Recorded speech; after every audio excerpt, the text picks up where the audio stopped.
గోదావరి, కావేరి అనుసంధానంపై కేంద్రం ఏకపక్షం లేకుండా ముందుకి రాష్ట్రంలో జలశక్తి శాఖ వీడియో కాన్ఫరెన్సింగ్ను తీవ్రంగా వ్యతిరేకించిన తెలంగాణ, మహారాష్ట్ర, కర్ణాటక సాంకేతిక లోపంతో వినిపించిన ఏపీ వాదన, అభ్యంతరాలు రేపటిలోగా చెప్పాలని కేంద్ర మంత్రి సి.ఆర్. పాటిల్ సూచన. నేడు పంపనున్న ఆంధ్రప్రదేశ్ ఏ రాష్ట్రం ఏమందంటే గోదావరి నది, కావేరి నది ఈ విధంగా మన రాష్ట్రాలు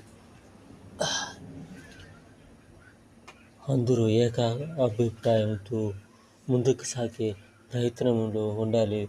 నీళ్లు ఎంత వచ్చినా నీళ్ల బాధ నీకు నాకు పోటాపోటీ. ఈ విధంగా ఎన్నో సంవత్సరాలుగా, ఎన్నో